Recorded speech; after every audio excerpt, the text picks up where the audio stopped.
Picture a disagreement that matters. Not a trivial one, but a real conversation where something needs to be said. And picture the exact moment it starts.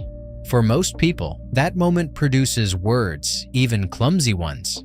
For a specific kind of person, it produces something else entirely.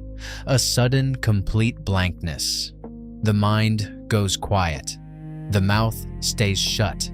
Later, hours or days later, the perfect response arrives, fully formed, long after it could have done any good. The easy explanation is weakness, not having the nerve to speak up, not being assertive enough. But weakness does not explain the specific mechanics of what actually happens in that moment. This is not someone choosing silence. It is someone whose voice has, in effect, been switched off by something faster than choice. Think about how strange this actually is, described plainly. A capable, articulate person, someone who can debate confidently at work or hold a room's attention telling a story, suddenly cannot produce a single sentence the moment a conversation turns into confrontation. This is not a general deficit in communication. It is a highly specific, situational shutdown. Proof, if anything, that the mechanism at work has nothing to do with ability, and everything to do with what the moment of conflict itself represents to a particular nervous system. Bessel van der Kolk's research into the body's threat response offers the clearest starting point. When the nervous system perceives real danger, it has several available responses: fight, flight, or when neither of those feels survivable, freeze. Freezing is not the absence of a response. It is a full, ancient, highly specific response, the same one seen throughout the animal kingdom when an animal cannot escape and cannot win. So the body's last remaining strategy is to become as still and unnoticeable as possible. This is worth understanding at the level of biology, not just metaphor. Van der Kolk's research shows that the freeze response involves an actual measurable shift in the nervous system, a shutdown of the very brain regions responsible for verbal expression and complex reasoning, in favor of older, more primitive circuitry focused purely on survival. This is why the experience of freezing rarely comes with access to language. It is not that the words feel hard to find. It is that the part of the brain responsible for finding them has been temporarily deprioritized in favor of a system built for a different kind of emergency entirely. Here is the critical detail. The nervous system does not reserve this response only for physical danger. It applies the identical mechanism to relational danger: a raised voice, sudden conflict, the threat of someone's anger or disappointment. For someone whose early environment made conflict genuinely unsafe, the freeze response gets wired in early, and it does not require a proportionate threat to activate later. An ordinary disagreement with a partner can trigger the same ancient shutdown as a much larger danger once did, because the nervous system is not measuring the actual size of today's conflict. It is matching a pattern against an old stored template. John Bowlby's attachment research helps explain where that template comes from.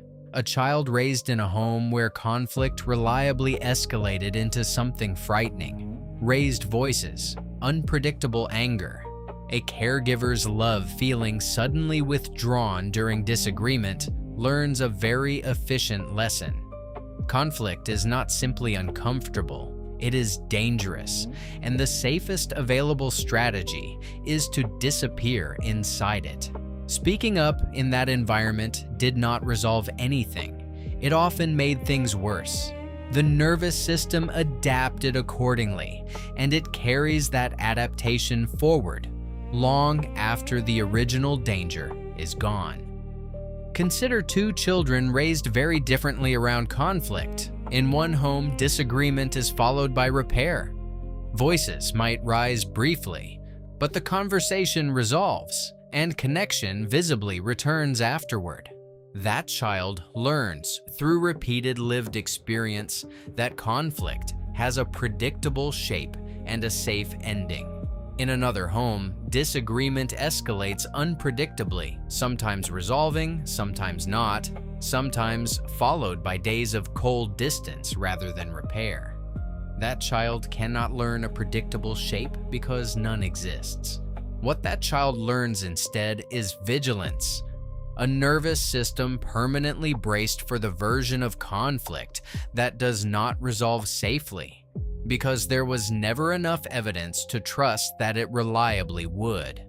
This is why the freeze response feels so disorienting from the inside. It does not feel like a decision to stay quiet. It feels like genuinely having nothing to say, even when, an hour later, an entire paragraph of exactly what needed to be said arrives, fully formed, with nowhere left to go. Donald Winnicott's work on early emotional development points to a related piece. Children who were never given room to safely disagree with a caregiver often never developed the internal architecture for real-time conflict at all. The skill was never absent by choice. It was a room that was never built because building it was never safe. Karen Horney's framework adds another layer.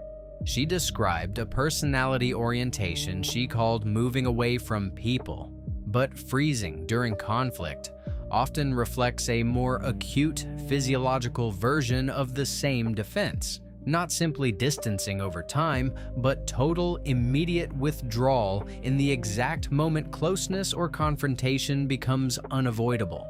The body's solution to an unsolvable bind is to make itself for a moment as close to absent as possible.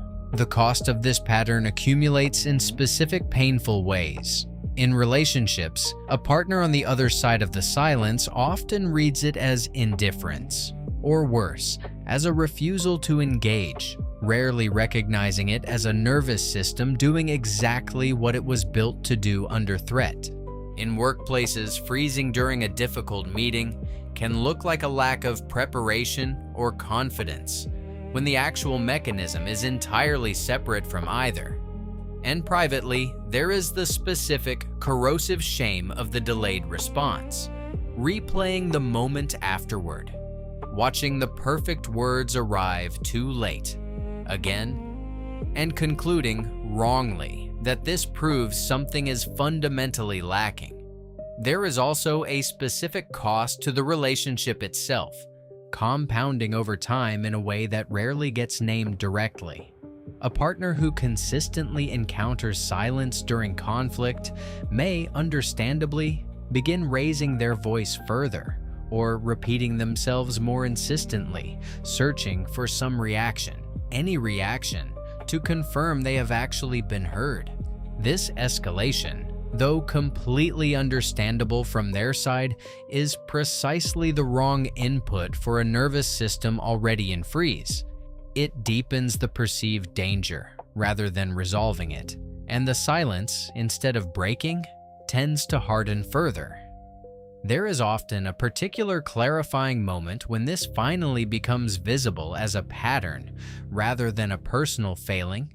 Frequently, while noticing that the freeze does not happen with everyone, or in every kind of conflict, but specifically in situations that echo something much older. A raised voice that sounds, in tone if nothing else, like one from decades ago. A specific kind of disappointed silence that once meant something was about to go very wrong. Marcus Aurelius wrote that we should not be angry with a person's fault, but with the fact that faults exist at all, understanding rather than condemning what a mind under strain produces. For someone shaped by this pattern, understanding rather than condemning the freeze itself is the necessary first move, recognizing it as an old, once necessary defense rather than evidence of cowardice. Carl Jung would add that a defense this automatic cannot simply be argued out of existence. It has to be met with patience, and gradually, deliberately, given new evidence that this particular room is safer now than it used to be. None of this means the freeze will disappear immediately, or that speaking up in real time will suddenly become easy. It means the silence was never a character flaw. It was a very old, very literal survival strategy, still running on outdated information about how dangerous conflict actually is. This channel exists to sit with exactly these kinds of quiet, unspoken psychological patterns, the ones that shape a life from underneath, without ever announcing themselves by name. If that is the kind of exploration you are drawn to, consider staying. There is no simple fix offered here, no technique that rewires a nervous system by tomorrow. But there is a small practical shift worth trying the next time the freeze arrives. Instead of forcing the perfect response in the moment, simply naming the freeze out loud, "I need a minute to think about this," turns the silence from something that looks like withdrawal into something that is simply honest. If this reached something in you, say so in the comments. Specifically, if you're willing, what tends to trigger the freeze for you? And if you know someone who has spent years calling this weakness, this might be the first time anyone has offered them a truer name for it.